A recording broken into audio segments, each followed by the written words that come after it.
evening, cult members of Welcome to Pop Culture Cult. I'm Sean. I'm Janice. And this is going to be our spoiler-full discussion of episode 4 of the Ahsoka series. This one is called Fallen Jedi. And which one? Which one are we talking about? Is that?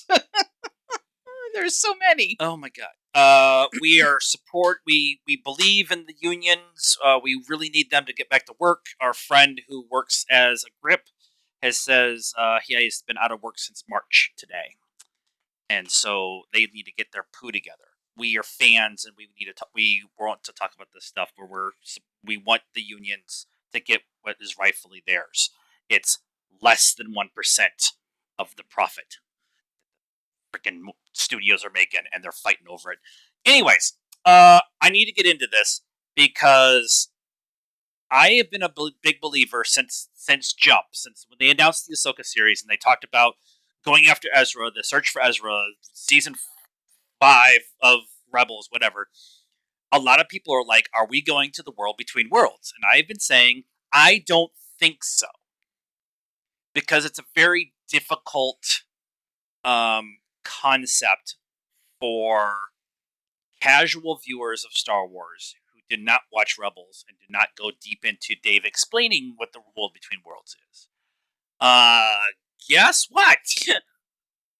I mean, to be fair, if you're... I mean, I can't... Because I know what it is. But I think if you are having a hard time with the concepts, then maybe you'll dig into it more. Yeah. And maybe that's what they want. Yeah. I mean, Dave, baby is Rebels, right? So yeah. He's not gonna... Clone Wars and Rebels. Clone Wars and Rebels. Yeah. He's not gonna, turn away new followers. He's gonna be like, yeah, come on over. And I'm a big believer in if I find a movie that I really like that is based off of a novel, about going back to the novel and really getting it, really listening to the novel. I don't read very well, so I listen to the novel. And so it's for me, it pulls me in to want to learn more of the backstory, even if it's the backstory of how the novel was made. I want to know that kind of thing because I'm kind of a weirdo like that. Yeah. I love the ILM story of them building. I've watched it 3 times. I'll go watch it again right now. Like, that whole process of how movies are made and how TV shows are made is fascinating to me. Right. And so part of that process is the idea of some of this large IP, i.e. Star Wars, is got tons of other reference materials and source materials and different things that is all around. And so when you introduce a concept like the world between worlds in live action, a lot of people are going to butt up against it, but that's on you to go figure it out. Now, I'm sure they're going to explain it. Yeah, I mean, they might explain it somewhat. I mean, they're not going to explain it, but they might at least casually explain it. So why is Clone Wars Anakin in the world between worlds? Like, that's the conversation I want to have. Right. Well, I mean, at this point... I said spoilers, didn't I? Yeah. At this point, he's dead, right? Yeah. So... It's not old man Anakin who saved Luke. It's not Vader Anakin. This is Clone Wars before I turned Anakin. Yeah, so this is but this is him in his prime. Yeah. He's not a Padawan. He's not Jedi Darth. Knight. He is, this is him as the person that he should have been, right? And in the end, we can believe who he wanted to be, right? Because he seemed remorseful, or I don't know. Remorseful might be a little too far, but he was not happy with how things ended. So, yeah. It's just I am both fascinated and highly concerned about what this next week of Discord is going to be, because there's going to be a lot of people running their mouths about what they know of the world between worlds, and every one of those guys are going to say this is time travel. It's not time travel. Yeah. And so having this concept of Ahsoka being there again, and that Anakin being there, is he just a projection of the Force? It could also be, I mean, basically the last thing she heard was Balin, Balin. Balin, um, talking to her about Anakin and about the Anakin that he knew, which again would have been that time period. So it could just be in her head. Yeah. Yeah. Yeah. Because she's been there before. She needs to commune with her master. Yeah. Yeah. I said in the last week, like, as soon as the episode was done, I was like, I told you this was gonna happen. I said in last week's breakdown discussion reaction, I need therapy. That Ahsoka is going to lose the Balin. That they're going to leave because we have to go get Thrawn and Ezra. We have to. We've seen Thrawn, so we know he's coming. So we know they were going to escape. And I thought she was going to get her ass handed to her by Balin, and then to figure herself out to come back to where she needs to be, she was going to commune with Anakin. Now, my communion with Anakin was going to be the Force Ghost of Anakin, not inside the world between worlds with freaking Clone Wars Anakin and the de-aging process on Hayden's face. Yeah. Like, and I'm not here for this conversation about how it looked. I'm sorry. They're doing so much with Hayden Christensen. Yeah. I don't care. I want him there. Yeah. You guys complained when he wasn't de-aged and Ahsoka and Kenobi. You can't have it both ways. Right. Like, just shut your dirty pile. It's the whole thing. Like, oh, it looks, it's in the volume and it's okay. Go back and watch the middle 3, 4, and 5. Yeah. And look how far we've come. Yeah. Stop complaining about how it looks so much more amazing today than it did then, but it doesn't look good. I actually have a theory when it comes to the volume, because I've actually had to come to terms with this.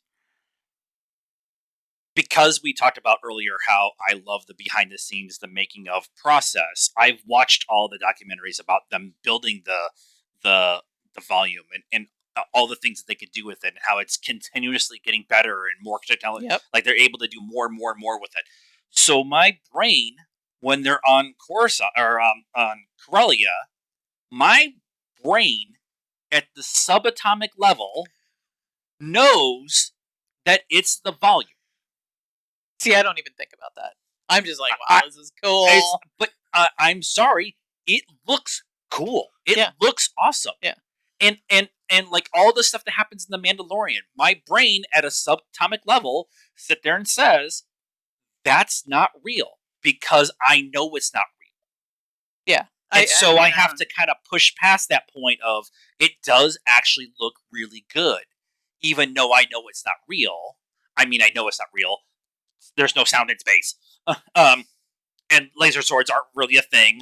I'm sorry, as much as I want one. I got that one. And I got Rey's over there. But I just, this idea of bringing this complex part of Star Wars into the live action, which is much more approachable from a lot of outside people. I'm interested in what that conversation is going to be. It's always, I mean, there was stuff going around this week that it was like the lowest watched Disney Plus show, and then I mean, it's, which is not it's a thing. It's actually well, we don't know, because Disney does not release their numbers. Neither does Netflix. But they came out and said it's the highest rated show, period, on Disney Plus. Yeah. So it's just all psychobabble. It's all, oh, let's create there was Ebola at Burning Man. Right. Actually, it was. we're going to get on. No. If you've never been to one of our reviews, we go all over the place. Burning Man, talking about. I watched videos today from Burning Man on TikTok, and the people at Burning Man were like, "Yeah, we just hung out and took some more mushrooms and Yeah. hung out." I mean, they told people to conserve their water and their food because they were probably going to be there an extra day. A couple days, and if you've ever gone camping like we have, and it rained for 3 days, you have extra everything with you anyways, including socks and underwear. Right. Like, it's not if you were a douchebag, and then everybody else will like circle the bike. Okay, we're getting on a tangent. It's all news sensationalism. And right. And then sometimes it's these not even news, but these individuals who are running these fan pages or whatever, just trying to get clicks. Star Wars theory can die in a slow grease fire. So not even a grease fire, just a slow grease fire. Just push on past them. Let's talk about the episode. I have my theories about what it means for Ahsoka. That Anakin is here. Now, we have heard rumors that Hayden was going to be in the show, but there was never an official from Lucasfilm, yeah, sure, Hayden's going to be here. It was from Deadline and Variety, which are credible sources. Yeah. They said, yeah, that's a thing. But Anakin being there is a thing that I really wanted to see, and I think that's going to be important because the start of this episode, the cold open of the episode, no music over the helmets and stuff like that. It was Hu Yang working on the ship and them trying to make contact with Home One or Hera or anybody. We'll get into the Hera conversation here in a minute. But the whole cold open before the title card was Ahsoka questioning Sabine if she would make the right choice. And the whole conversation is, if we find the map and we can't, if we can't go, no one should go, which means we have to destroy the map. Can I trust you to destroy the map? And Sabina said, of course you can trust me. And I think in that moment, she was sincere. She understood in the moment, yes, that is the right decision. We are playing for bigger stakes. That is the right decision. Fast forward, we have the fight between Sabine and Shin, and that fight's a lot of fun because you get Sabine's Mandalorianness and you get Shin's Force abilities, and they kind of counter each other or whatever. But Shin is the first one back to the Baylan Ahsoka fight, and Ahsoka is already losing to Baylan. And she's hanging over the cliff, and Shin's the first one there. Ahsoka fought that whole fight emotional. Yeah. She's gritting her teeth. She's the first one to attack. She fought very emotionally, which caused her to make a few mistakes. Yeah. Which put her on the back foot. And then she went for the map. Instead of just destroying it, she just went and grabbed it. Yeah. I thought you said you were going to destroy it. Yeah. But this whole episode, the first 3/4 of this episode, was Ahsoka emotionally questioning Sabine in her own head, and her having her own moment of maybe I can't trust her to do the right thing, which is already putting her off balance when she gets into this big fight. Yeah, and then when Shin comes back without Sabine, then she's even more emotional because now she thinks Sabine's dead. I kind of think that. I mean, I was like, oh, Sabine didn't. She gave him the map, but they took her with, so she kind of filled both sides because she's going. Yeah, and we'll see if Hera goes. I kind of thought that it would suck all them into I thought that it, too. and then I thought that too. Some of the TIE fighters, the X-wings, crashed. So we don't know whether it pulled Hera with them. No, or Hera and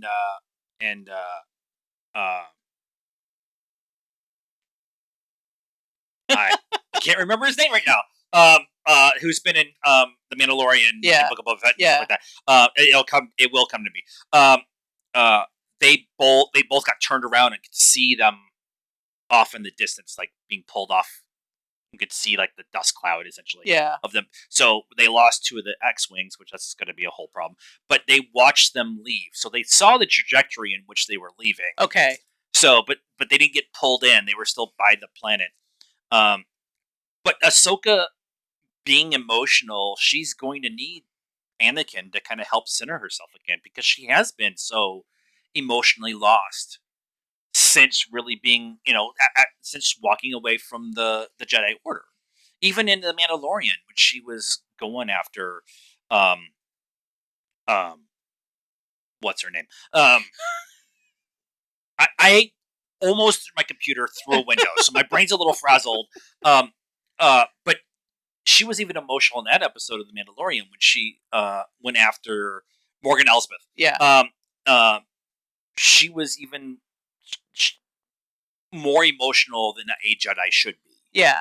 I think she's just got a lot going on, right? She's got a lot going on. So, do we go get Ezra or don't we? And she even said to Sabine, I know how much he means to you. And it's like, well, I think he probably means something to you too. Yes, but not the same. No, not the same. Yeah. But still, they're friends. They were. She did teammates. Teach him a little bit. Yeah. So she wasn't. She was like the Plo Koon, like the other Jedi who would come in occasionally and kind of help with his training. I mean, he's still. Like it's not like she doesn't know him. He's just a name, and she's like. But okay. Sabine's in love with him. Well, and so yeah, fine. Yeah, but she still is making a decision to not go rescue her friend. Yeah, and she's trying to deal with how to train or retrust or whatever Sabine, and then there's the whole Thrawn of it all. So I mean, she's got a lot going on too. Yeah. I don't think some people would have picked up on all of that because it is such a it wasn't spoken about how emotional. Like Balin could have been very easily at that point said you lost this fight because you're off center or whatever. Right. And in his whole conversation the entire time was about bringing destruction and chaos back to the galaxy to rebuild. Yeah. So I feel like he still hasn't really come out and blatantly said, "This is what I want. This is what my mission is." And she, Ahsoka, even pointed out to him, "You want to start another war?" And he's like, "I don't want to start another war. Thrawn will start another war, and out of destruction, we can rebuild something new." So you have that whole conversation. So it very much feels like he wants to rebuild a version of the Jedi Order that he feels like he stepped away from.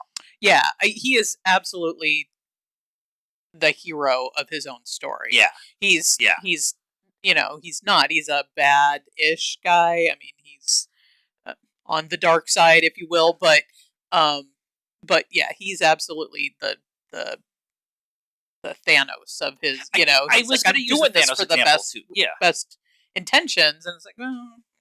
Yeah, I'm willing to do terrible things to bring a better. What I feel is the right way. Yeah, which is not always the right way because the New Republic is kind of doing the same thing, right, on the backside, right. But they have a little bit more on them, at least a little bit. They have a little bit more backing, and they're the ones in power right now. Yeah.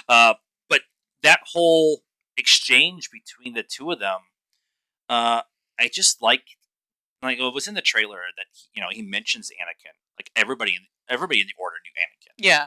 Or knew of Anakin, and so he's already planting the seeds of questioning or doubt in Ahsoka before the fight even begins. Yeah. And he does the same thing to Sabine. He centers himself, he calms himself, and then he deactivates his lightsaber, he puts it back on his belt. Yeah. He very calmly explains, this is the only way to get your friend. It's a very Palpatine type of move. Yeah. To sit there and say, you have the power to do this, but to do this, you have to do X, Y, Z, Yeah. whatever. Yeah. He's a great cult leader. He is yes, he is very much a cult leader, but he's also not wrong, which is why it works. Right. Right. It works on Sabine, even though she knows the right decision. He even tells her the right decision is to destroy it. Yeah. But because of that, she's already like taken back. What do you mean I should destroy this? You fought so hard to keep Yeah. she's already questioning it. Yeah. And he just keeps adding this is we could work together and go together and Yeah. find your friend. Yeah. And I know he means so much to you and Ahsoka, your former master. I love that he kept saying that. Yeah. Your former master, your former Yeah. master, your former master. And then he even, when Sheen was like force choking her, and he made her back off and Yeah. leave her alone because he made this promise. So you have to talk about the um, third brother, fifth brother, not. Your Marok theory is stupid. There was I know it was a generated meme, but it was a Dave Filoni with a white piece of paper, and it said your Marok theory sucks. And he was correct. And it was Night Sister magic ghost puppeting the eighth brother's armor is what it was. Yeah. And as soon as the fight with Marok and Ahsoka started, she pulled one lightsaber out. She went into the defensive reverse grip style, and I leaned over to her and I'm like, she kicked an Inquisitor's ass with that spinny helicopter thing without a lightsaber in 3 moves. And now she's like, I'm just gonna do the whole reverse grip, and I'm just gonna play defense until something. And then he starts doing the spinny thing. She was just waiting for him to do the spinny thing. Right. He starts doing the spinny thing, and she takes that step and cuts him across the chest, and green smoke comes out. What the? It was nothing. He was nothing. He was exactly what he was supposed to be, which was a complete misdirect for the other things that are going on. Yeah. Yeah. Everybody for us. Everybody has been talking about who he is. Right. And not talking about what it means to have Thrawn and Ezra come back. Right. Hi. And so everybody's been missing the big questions with Ahsoka, her emotional state, her relationship with Sabine. Nobody's really been talking about. There's been a few people. More people will be talking about this if the freaking writers and the actors could get paid. But all of that tension, all of that information has been dumped, and everybody's talking about this guy in cool armor. Yeah, which is such a Star Wars thing to do. What? Empire Strikes Back. Who's the guy in the green and red armor who takes Han Solo away on a really weird looking ship? Like everybody talked about that, and then they said how bad the Empire Strikes Back was, and it's one of the best sequels of all time. But everybody talked about Boba Fett forever. Yeah, he got this cult following. Yeah, and it kind of feel like Marok was kind of a foil for the fans to be kind of be that misdirect. Yeah, Dave loves to do that. Get you all hyped up about one thing, and it's absolutely nothing. Yeah. Look at the shiny thing over here, and I'm moving this piece over here, and I'm moving this piece over here, and I'm moving this piece over here. Hu Yang, in the droid fight, not a fighter, but was smart enough to turn the power off to the ship. Right. Well, he's been training younglings to fight with a lightsaber for like a million years. So you think he can probably, and he held his own. He held his own against those assassin droids, which Jedi struggle with those assassin droids. Just play them in freaking Jedi Survivor. But yeah, so and I'm like, how are they not hearing him clanking up again? Because the assassin droid kept smacking him up against the Yeah. ship, but maybe they just thought he was, he couldn't get work it on the ship, so of he's course there's yeah, swinging he going on. just got out a hammer. Let's talk about Hera. Hera last episode said, "Hey, I'm not coming because the council won't give me the backing to bring the fleet to go after whatever." So she walks out, and the assistant guy was like, "Where are you going?" And she's like, "I'm not just gonna sit here." He's like, "What am I supposed to say? We have a meeting in 15 minutes." He's like, "You'll make up something." Yeah. And her and Jason and Chopper get on the Ghost, and then they get in. They get out of. I don't think they're actually in Home One. Maybe they are in Home One. And they get out. And I love the whole conversation with Jason and Hera. With why do I have to listen to you when I'm doing something wrong? Yeah. And her, if when you become a general, you don't have to follow the rules, which is just now put your seatbelt on. Which is a great parroting point. Like it's just like, you know what? I have the authority to tell you no, you can't do that. I have the authority to say no, I'm going to do that. And I just love that. And then they all go off. Not Trapper Wolf. That's Dave Filoni. But that whole squadron going off. Now there's visual confirmation that this hyperspace ring has left. Yeah. And they're going for Thrawn. So they have proof. So now they can go back once they retrieve Ahsoka from, I don't know how that's all going to work. They can still be like, you don't know where it was going, and there's that's going to be the talk. But now she has ammunition. No idea. Because even in the last meeting, they were like, do you have any proof that any of this is actually happening? Yeah. And now she's like, well, I have proof. They left. And they're like, well, you don't even know what they're going after. Right. That's what the conversation is going to be. Or where they're going. Or where they're going. Because the map is gone. So. But that's such a Hera thing to do, is be like, we're going. Like, I don't care what the rules, what they said. I'm going to go, and then I'm going to come back, and they're going to try to put me on suspension. I'm going to go and, like, wander off and do my thing. And that's why I'm a general, and that's why you were all sitting at the freaking Coruscant and just twiddling your thumbs. Right. I want to talk about the actual swordsmanship of the Balin and Ahsoka fight for like just a couple of seconds. Balin, because Ray Stevenson is a bigger guy, he was athletic, but I think he played college football. And he's done a couple of things where he wielded a sword. Yeah. But he is definitely, Balin's style is very much of a European long sword, broadsword kind of fighting. That's what I thought. And Ahsoka is very much the samurai, katana. Yeah, her swords are built that way. She fights that way. It's very much the East versus West kind of sword style. She has to kind of do that because she has to be more agile because she's smaller. There's even a point where she puts her foot up against one of the pillars to brace herself against his impact because he's so much stronger than she is. And he's a force wielder, so I mean, she doesn't even have that upper hand. Yeah, and obviously a very competent force wielder. Some force wielders, this is one of the conversations I've been having about Sabine, is everybody has the force. It's just how much you've practiced. Like there's natural talent and stuff that some people have, and he was like in the middle of a fight, picked up a rock and threw it. That's a Kenobi. That's an Anakin move. That's a big boy move. Yeah. That's not a.